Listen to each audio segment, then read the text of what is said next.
Estamos de vuelta aquí en No Hay Derecho y voy a conversar con la presidenta del Congreso de la República, la doctora Mirta Vázquez, que ha tenido la gentileza de darnos unos minutos del poco tiempo que tiene. Había cuenta, tiene muchas labores, por supuesto, y además en estos días que son todavía mucho más intensos. Señora Presidenta del Congreso, qué gusto saludarla, muy buenos días, gracias por atendernos.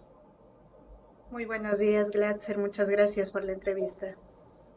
Ayer le preguntaban al presidente de la República sobre el proceso electoral. Si bien es cierto, no hay todavía las cifras definitivas en términos de que la OMPE no ha terminado de contabilizar las actas y los votos, están todavía ahí algunas siendo revisadas y el jurado seguramente dentro de poco ya va a dar esos resultados.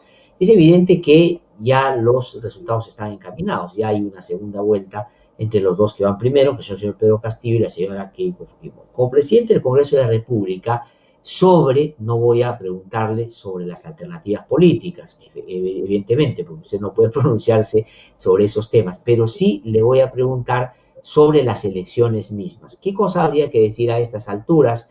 Fue un proceso libre, transparente, lo que finalmente ha sido su resultado es algo que hay que respetar en todo sentido. ¿Hay alguna anotación que usted quiera hacer en torno a cómo esto se ha producido?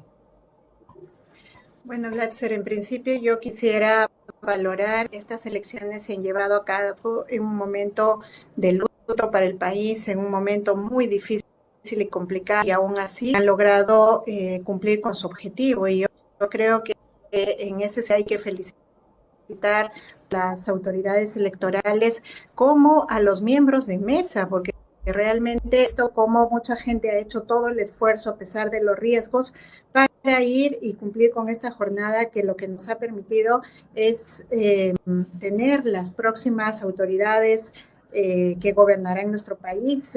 Cierto es que todavía falta segunda vuelta electoral, pero por el Congreso de la República, la composición del nuevo Congreso ya está elegida y creo que es muy importante no solamente para la democracia, sino para el momento que está viviendo el país de tal crisis, que tenga por lo menos definidas nuestras autoridades y que entremos en un proceso de gobernabilidad para poder justamente manejar la situación que vive el país, ¿no?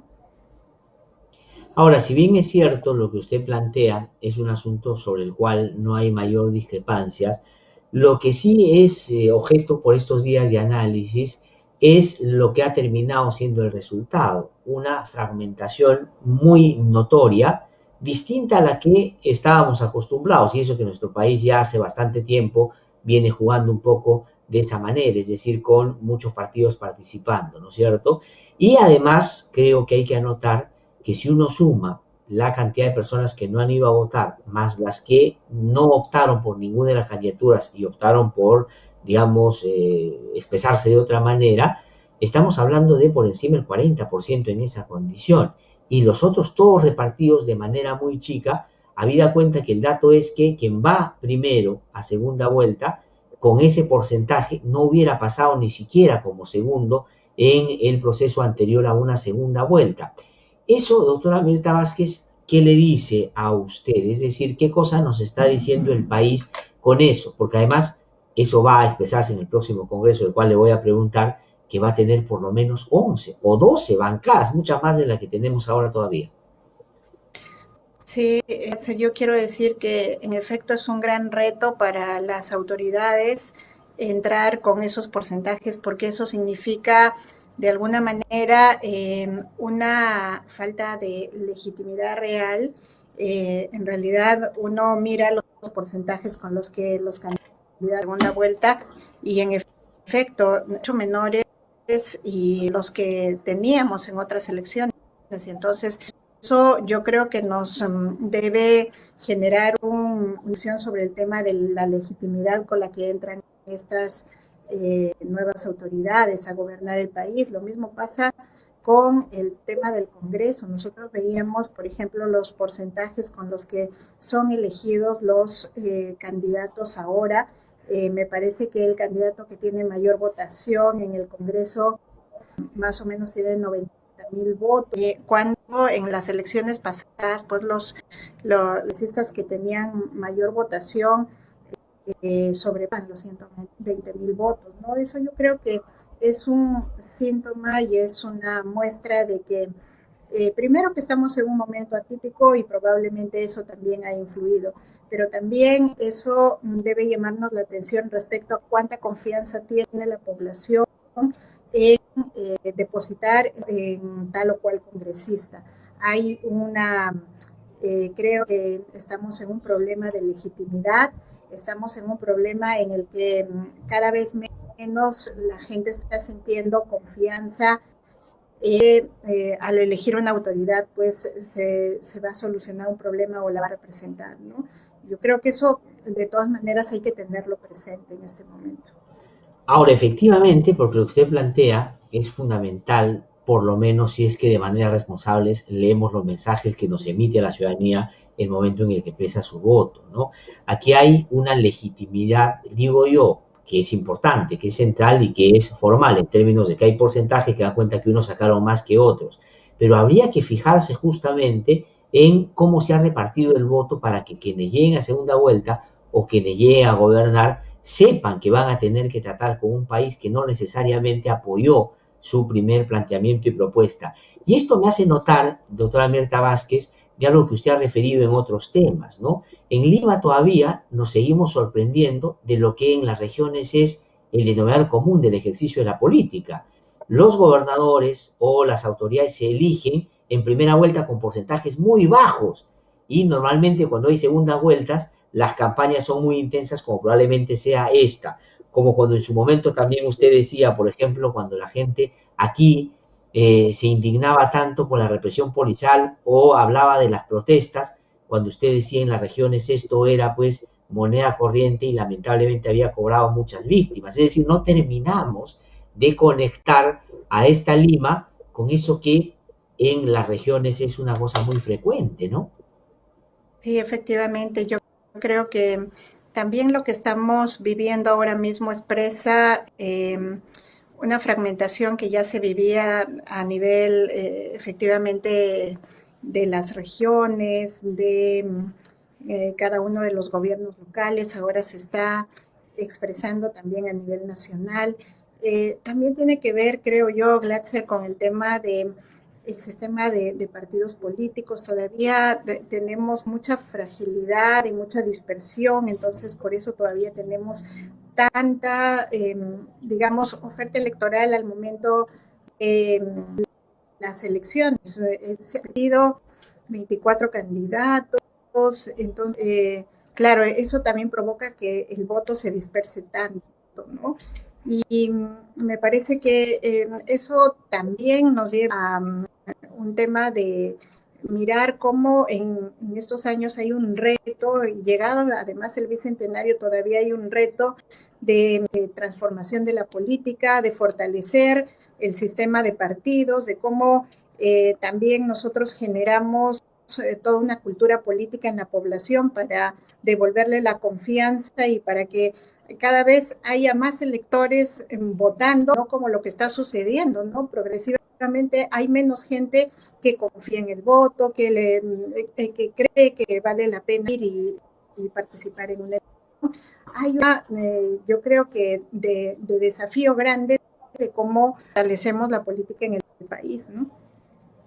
Y a usted, doctora Mirta Vázquez, digamos, es verdad, usted no puede desvincularse de su condición de presidente del Congreso, pero desde su, digamos, particular lectura como una ciudadana que llega a la política después de haber trabajado muchos años en temas vinculados a lo social, a los derechos humanos, y de haber encontrado en la política una serie de cosas que evidentemente no son pues las que uno esperaría, ¿no es cierto? La confrontación, a veces las malas lides, las maneras un poco groseras, para decirlo de alguna manera, como la política trata a las personas. Si usted lo ha experimentado en el Congreso, y de eso vamos a hablar en un ratito con los ataques que ha tenido, pero también de sorpresa, de esa poca relación que hay en estos países que conviven pero que no hablan. ¿Le ha sorprendido esta elección, como a mucha gente acá, de, por ejemplo, quienes terminan siendo favorecidos mayoritariamente dentro de los límites bajos que tienen en sus porcentajes de algunas candidaturas? Mira, a mí lo que creo que me parece es que en estos últimos años hay una constante que la población nos está mostrando, y sobre todo la población del interior del país. En los últimos años hemos tenido elecciones donde la gente opta por determinadas opciones políticas, son un rechazo al centralismo, que son un rechazo a una élite política que está gobernando ya por muchos años en el país o que se quiere imponer, ¿no? Y eso uno lo ve, son diferentes opciones por las que el elector, digamos, opta, ¿no? Pero expresan lo mismo, hay un hartazgo, me da la impresión a mí que hay un hartazgo sobre las formas de hacer que en el país que está descentralizada, que está mirando solamente a determinados sectores y espacios, y entonces el elector funcionando y me da la impresión que va optando por la suerte de opciones que a veces uno no las considera, no las ve venir, ¿no? Pero que desde el interior se sienten identificados. Entonces, por ejemplo, en la elección pasada, yo no creo de ninguna manera que haber dado el voto, por ejemplo, que tiene muchos años como haya sido como mucho, eso fue pues una irresponsabilidad, la gente no tenía o que quería en realidad entregar el voto, digamos, sin pensar, ¿no? Yo creo que más bien lo que expresó ahí el elector es que quiere diferentes, que realmente hay en el país sectores que representan a los olvidados, a los que no son visibilizados, y entonces pues va y le entrega el voto a esas opciones. Y entonces ahora se dan similares y creo que todas esas cosas deben ser parte de una lectura mucho más profunda, ¿no? ¿Qué nos está queriendo decir el país? Que nos está queriendo decir la población, que constantemente es la invisibilizada y que sobre todo pertenecen a las regiones que están en el Perú profundo, que están en esos sectores que nunca son mirados como importantes para la política, ¿no? Ahora, pero, señora Presidenta del Congreso, ¿y cómo hacemos? Porque si uno sobrepone, digamos, el mapa de las votaciones de los últimos procesos electorales, la misma gente reacciona de la misma manera buscando un cambio, pero después se siente defraudada porque no le resuelven los problemas y claro, cada vez se frustra más y se indigna más.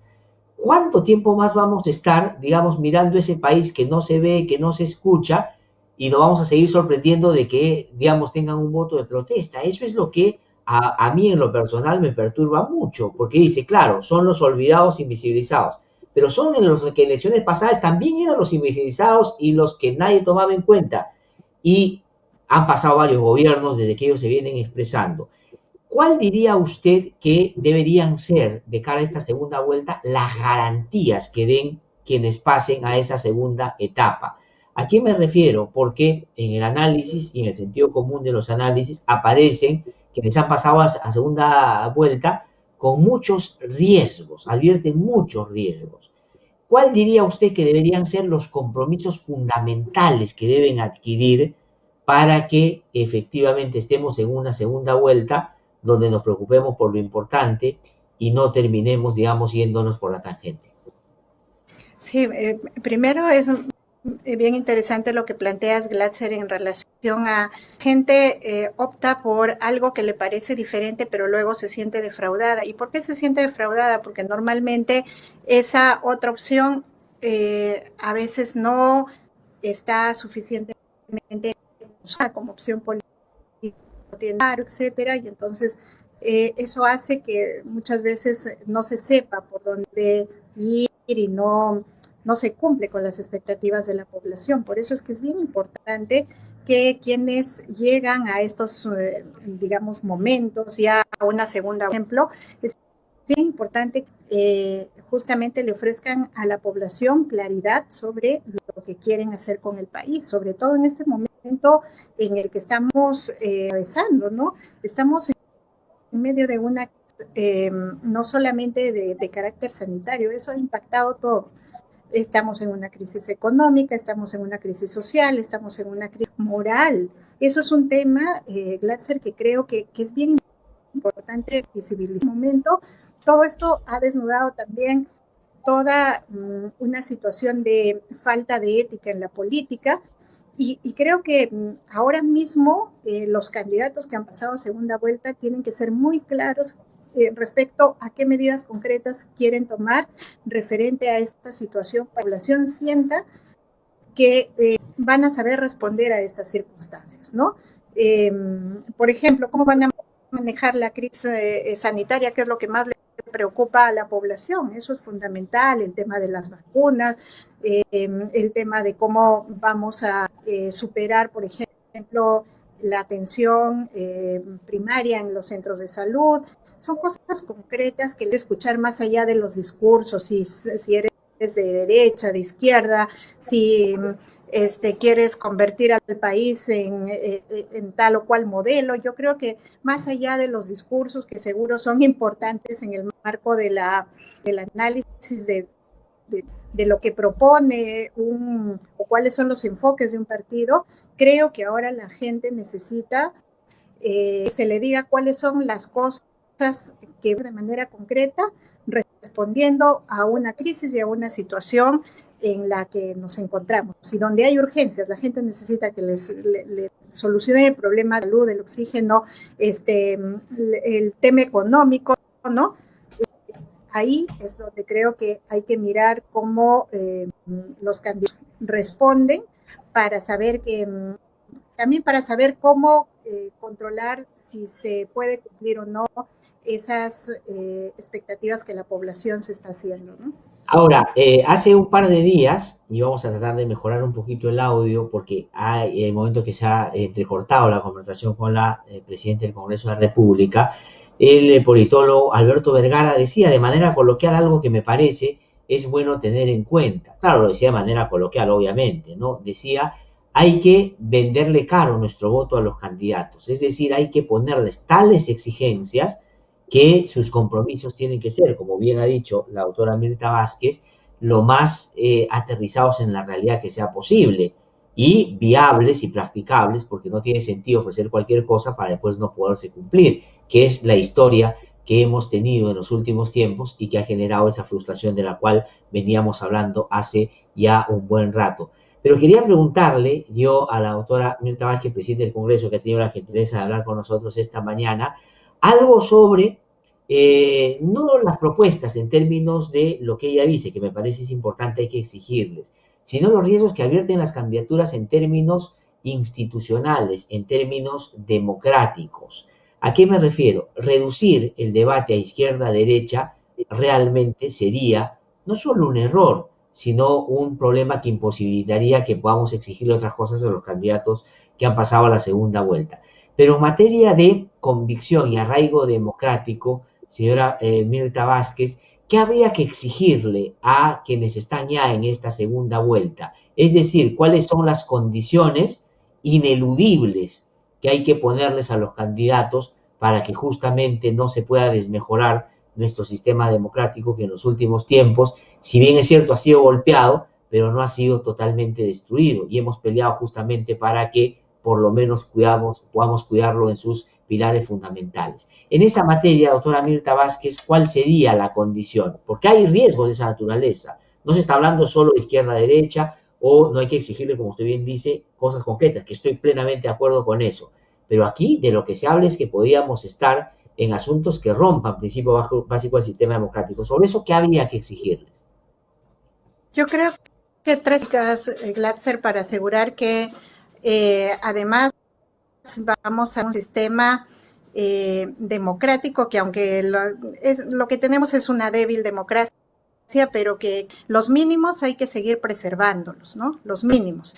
Y uno de los mínimos es respeto por los derechos fundamentales de las personas, lo cual incluye el tema de la diferencia de posiciones que no deben ser ni censuradas, ni perseguidas, etcétera, ¿no? Una cosa fundamental es cómo estos derechos básicos que están relacionados a las libertades se garanticen, los derechos básicos relacionados con la vida, con la salud, etcétera. Eso también es parte de la democracia, digamos, generar condiciones, pero también respeto por las instituciones, y es una segunda cosa que creo que también exigirles a los candidatos, a ambos candidatos, que haya un respeto por las instituciones, por la independencia de las mismas, ¿no? Porque muchas veces lo que hemos visto es que se ha cooptado poderes o se ha cooptado instituciones autónomas, y eso es muy peligroso. Peligroso.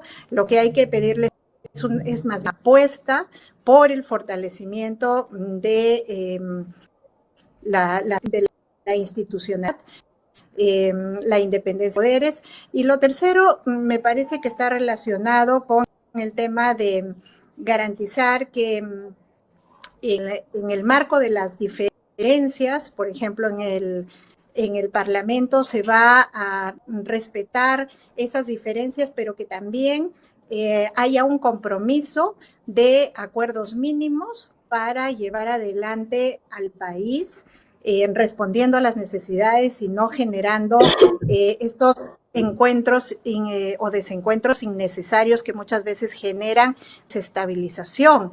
Un mínimo de estabilidad debiéramos pedirles tanto a quien asuma la presidencia como al Congreso de la República, porque en situación de inestabilidad todos vamos a perder, ¿no? Sí, porque ahí hay un asunto fundamental, lamentablemente irresuelto, que tiene que ver con el equilibrio de poderes. Y estamos en una dinámica donde ya se ha hecho casi natural decir, bueno, lo más probable es que quien entre lo van a vacar en un año después de haber comenzado, ¿no? O si no, ese presidente o presidenta que entra, si no le gusta el Congreso, lo va a disolver. Es decir, se habla con tanta naturalidad y ligereza sobre asuntos que son dramáticos en términos institucionales. ¿Cómo hacemos, doctora Mirta Vázquez, y qué nivel de exigencia habría que hacer a los candidatos en segunda vuelta, de que esa no sea la línea a seguir? Porque si vamos a estar en esta lógica de quita y pon, a ver, ¿quién lo hace primero? Yo te cierro o tú me vacas, lo que vamos a generar no solo es un ambiente de desestabilización, sino no vamos a generar una respuesta a los problemas que hoy día la gente demanda porque se está muriendo por COVID. ¿Cómo ve eso? El Tribunal Constitucional no hizo lo suyo, el Congreso lamentablemente no ha ido por llenar de contenido el tema de la incapacidad moral permanente para la vacancia, y estamos jugando con las mismas reglas que, en base a las interpretaciones auténticas, cualquier cosa puede salir. Sí, Glatzer, es una pregunta muy importante y te la digo, te la respondo además habiendo vivido procesos de esta naturaleza, ¿no? Fíjate, el otro día lo hablábamos con el personal del Congreso, decíamos, el gran problema en este país es que se le ha dado un arma letal al Ejecutivo y un arma letal al Legislativo, ¿verdad? Y quien dispara primero gana. De un lado, la vacancia. Del otro lado, el tema de la disolución del Congreso. Yo creo que ese es un problema de fondo que tenemos como reto solucionar, y probablemente tendrá que ser una reforma del próximo Congreso. Yo esperaría que haya una reflexión sobre este tema de cómo regulamos esos mecanismos, porque eso ha generado que en nuestro país cada vez se haga más frecuente el uso de estos instrumentos que efectivamente están puestos en la Constitución, pero que muchas veces sirven como para una suerte de vendetta política que nos lleva a las crisis de institucionalidad, de gobernabilidad en el país. Ya lo vamos viendo de manera repetida. Entonces hay que encontrarle una salida a ese tema, eso como asunto de fondo.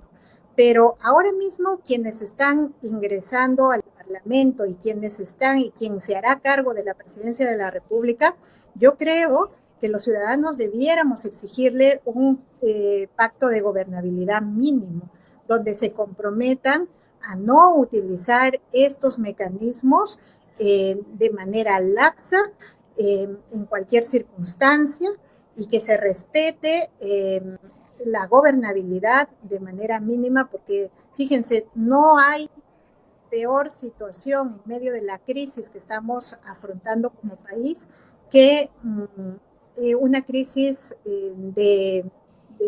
una crisis política de desestabilización. Entonces, eso genera muchos impactos, aunque no parezca, cuando se disolvió el Congreso, cuando se ha vacado a un presidente, todas las situaciones que se estaban llevando adelante para atender las necesidades básicas de la población se han caído. Entonces, eso es lo que hay que visibilizar y hay que pedir mínimos de gobernabilidad, creo. Doctora Mita, te voy rapidito a los temas del Congreso que directamente están, por cierto, vinculadas a su quehacer diario. Se han escuchado voces por ahí del interés de un sector en el Congreso de reactivar la comisión para la elección de los miembros del Tribunal Constitucional. ¿Eso es cierto? ¿Hay esa posibilidad después de que las bancadas abiertamente dijeron que ya no era conveniente justamente para dejárselo al próximo Congreso? ¿Es posible que este Congreso termine eligiendo en contra de lo que ya había acordado a los miembros del Tribunal Constitucional que están ya, es verdad, con su plazo vencido?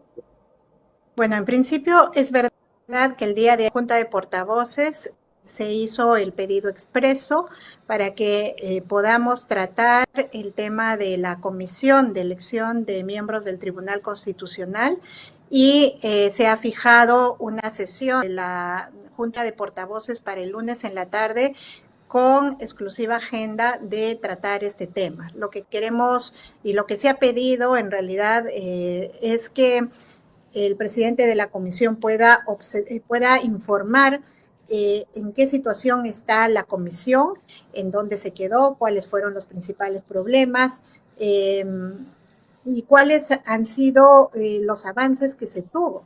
Porque la mayoría de partidos está exigiendo resolver este tema y ver si hay la posibilidad de retomar ese proceso y con qué plazos contamos. En realidad, en principio, lo que vamos a hacer es una evaluación y seguro que a partir de eso se tomará una decisión.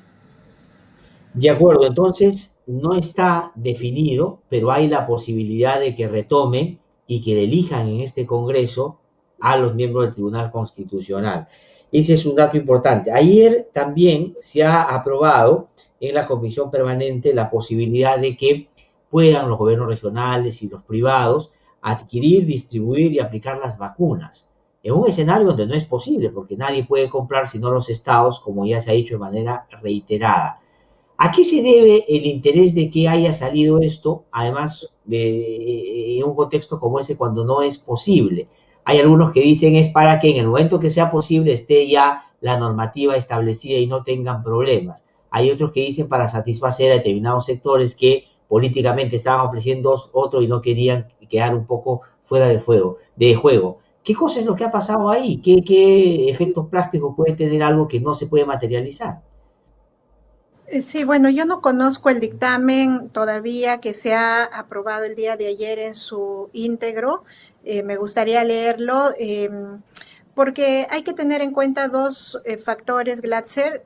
Uno es que en este país no está prohibido que los privados puedan adquirir vacunas. Es más, incluso hay un decreto de urgencia que señala que el procedimiento incluso para pedir la certificación del INS, etcétera, ¿no? Esa es una cosa que hay que tener en cuenta. Y la segunda cosa que hay que tener en cuenta es lo que tú has mencionado. En este momento no es que haya una prohibición, lo que hay es una imposibilidad material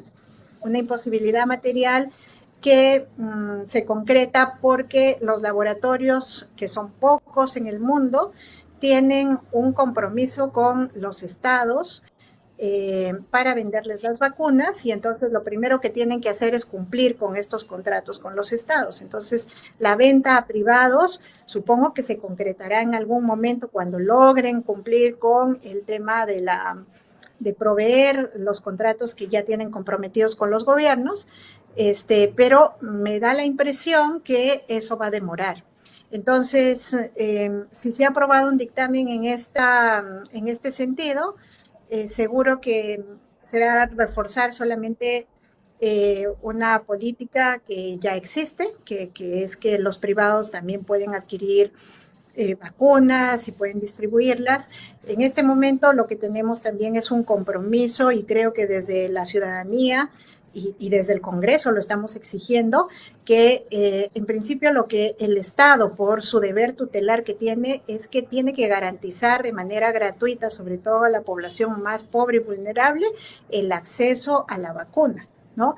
Eso es lo que hay que pedir, eso es lo que hay que procurar en este momento, y cuando sea posible, pues, y ya se haya cubierto esta, digamos, esta obligación que tiene el Estado, pues los privados supongo que tendrán la posibilidad de adquirir estas vacunas de manera más recurrente, de poder venderlas, etcétera, ¿no? Pero creo que falta un tiempo para eso, ¿no?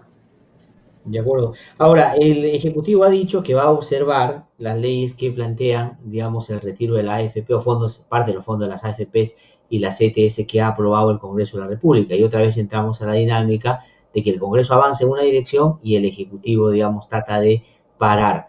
¿Qué piensa de eso concretamente, presidente del Congreso?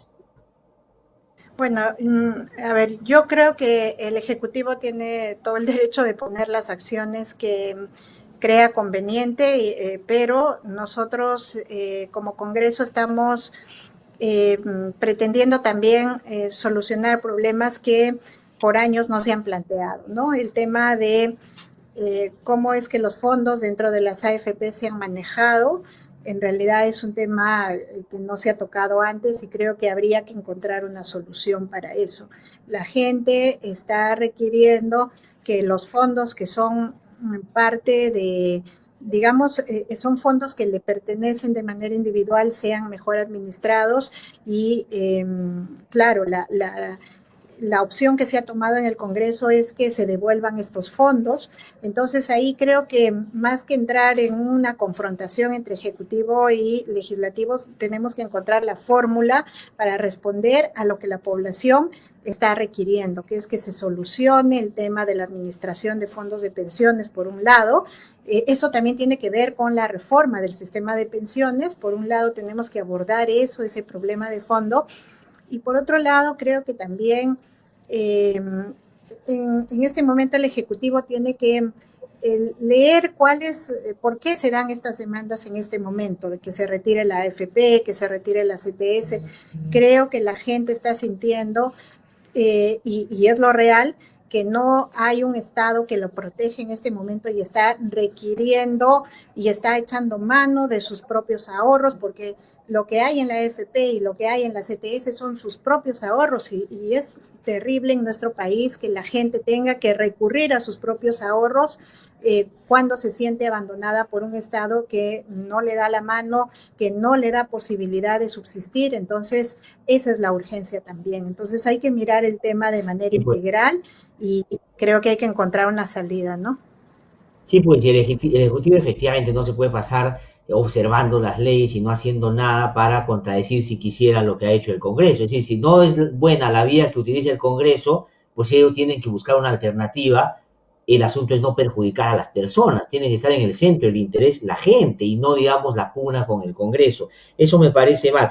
Dos últimas preguntas, congresista Mirta Vázquez, agradeciéndole muchísimo por su participación. De todas maneras, el día de mañana se ve el caso de Edgar Alarcón, que acaba de anunciar en Radio 1 de Tacna que Rosa Bartra será su abogada en reemplazo de Humberto Abanto Verástegui, quien renunció, como ya todos sabemos, y usted también ha prestado una denuncia en el Colegio de Abogados por infringir lo que la norma ética plantea en esa materia. ¿Qué opina, digamos? Ya tiene una nueva abogada, además una vieja conocida para todo el mundo, una ex congresista, la señora Rosa Bartra. Eso quiere decir que, uno, está habilitado todo para mañana y el caso va a resolverse el día de mañana. ¿Y qué le parece su nueva abogada? Bueno, a mí lo primero que debo saludar es la disposición del señor Alarcón de ya cumplir con los requisitos formales para que se lleve a cabo la diligencia, ¿no? No podemos seguir postergando o dilatando por siempre un tema que es tan importante, tan emblemático, y que debería ser interés del propio señor Alarcón resolverlo lo antes posible, ¿no? Entonces, saludo que ya haya definido su defensa técnica, eso nos habilita para que mañana no haya ninguna circunstancia para que pueda suspenderse. Entonces, me parece eso importante. Lo segundo es que yo creo que no tengo que hacer ningún tipo de valoración respecto a las defensas técnicas que se puedan presentar. Eso lo elige cada investigado, digamos, es parte de su derecho a la defensa. Entonces, sí, yo el único llamado que puedo hacer a cualquier abogado, a cualquier defensor, es que respetemos justamente las reglas de probidad, de buena fe, y que en estas circunstancias actuemos de la manera más adecuada para sacar adelante de manera rápida los procesos y que no estemos generando ninguna maniobra dilatoria, porque realmente eso está muy mal visto y puede ser fácilmente identificado por la población, ¿no? Entonces actuemos en esa medida con buena fe y probidad. Termino preguntando por el caso de Martín Vizcarra, porque hay un dato curioso que se le ha sumado a su caso en particular. Si bien es cierto no tiene que ver con el presidente, sí, pero un dato de la realidad política, ¿no?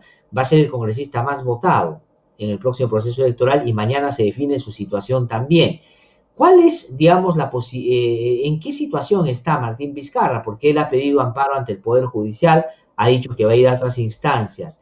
Pero en términos concretos y prácticos, doctora Mirna, que usted es abogada además, si mañana se inhabilita al señor Martín Vizcarra, ¿él qué cosa no va a poder hacer? Por más votos que haya sacado y sea el que más tiene, no podrá ejercer el cargo de congresista. ¿Esa sería la aplicación concreta de la inhabilitación si esta procede? Sí, a ver, explicar tres cosas concretas a la población. La primera es que nosotros seguro que respetamos la voluntad de la población, no tenemos por qué juzgarla. Nos parece importante que los procesos democráticos, en medio de estos procesos democráticos, la población tenga el derecho de elegir a quien mejor le parece y hay que respetarlo. Pero los procesos democráticos corren por cuerda separada de los legales y nosotros como Parlamento tenemos un proceso. Teníamos ya desde hace tiempo un proceso en marcha contra el señor Vizcarra, no solamente uno, hay varios, entonces tenemos que cumplir con los procedimientos y con los plazos que establece el reglamento. Por eso es que yo rechazo de un lado que se nos acuse, a mí particularmente, un sector me acusa de proteger al señor Vizcarra y no poder permitir que los procesos avancen, y del otro lado el señor Vizcarra, por intermedio de su abogado, me ha amenazado de denunciarme por abuso de autoridad.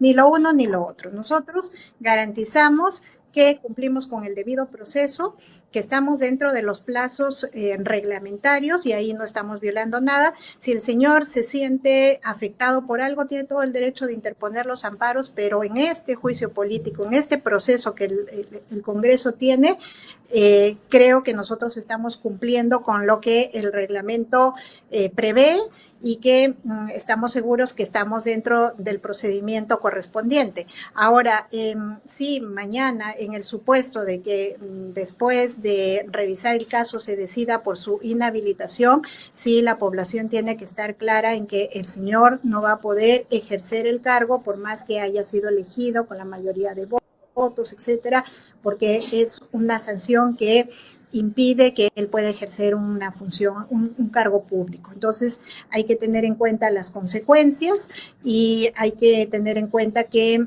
es un proceso que de todas maneras tarde o temprano se tenía que resolver, ¿no? Doctora Mirta Vázquez, muchísimas gracias por haber conversado con nosotros esta mañana. Debí decir esto al comienzo, pero quiero decirlo al final por poner énfasis también sobre eso, nuestra solidaridad también, sobre, digamos, estas maneras, digamos, poco democráticas de determinados sectores, en particular la señora Cecilia García, que ya digamos, estamos acostumbrados. Y bueno, también ya en estos últimos días se ha probado de que efectivamente no le ha ido tan bien en su pretensión de publicitarse seguramente con estas actitudes de cara al proceso electoral de que estaba participando, y ha tenido pues no solo planteamientos sino formas inadecuadas y la verdad, y felizmente han sido rechazadas también por sus colegas en el Congreso. Muchísimas gracias por haber conversado con nosotros esta mañana, muy amable. Que le Muchas vaya bien. gracias, Glass. Ha sido la presidenta del Congreso de la República, la doctora Mirta Vázquez, que ha conversado con nosotros esta mañana. Voy a ir a una pausa. Regreso en un instante. Estamos aquí en Un Derecho No Se Mueve.